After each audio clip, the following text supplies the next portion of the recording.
this disease. What are your main priorities or agenda now?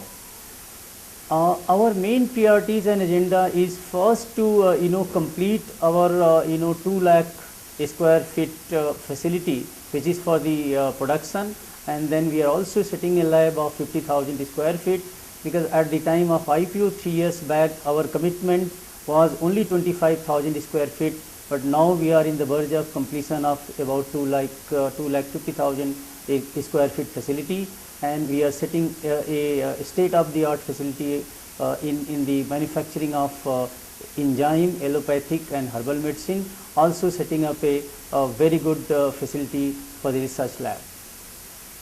How your company has grown over the years? If you can see the past 3 years result, I think we are making a very good progress.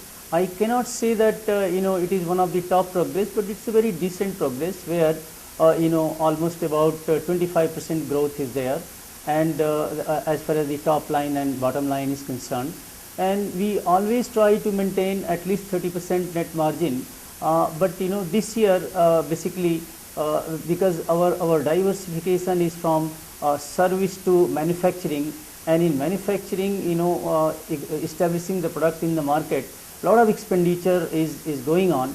So probably in a year or two we'll be able to consolidate, and I'll try to maintain a margin of 30% net profit. What would you like to say about the status of expansion?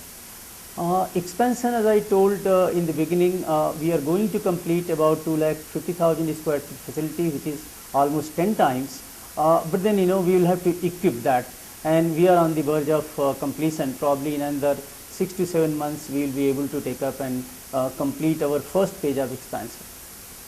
What would you like to say about R&D and quality standards? We are a very strong R&D driven company. We have a very highly experienced people who have domestic and international exposure in creating the biopharmaceutical products, and now we have filed already about 24 products, and another 12 nutraceutical products we are on the verge of filing the patent to our Indian Chennai office. How do you look at the opportunity? See, the opportunity are huge, but what we are looking, we don't want to go mainly on the product what is being sold as a commodity. Of course, some good fast moving items we are covering in that, but then we wanted to go with the patented product, so that we can come out of the crowd and have our own patented product in the herbal, enzyme as well as allopathic.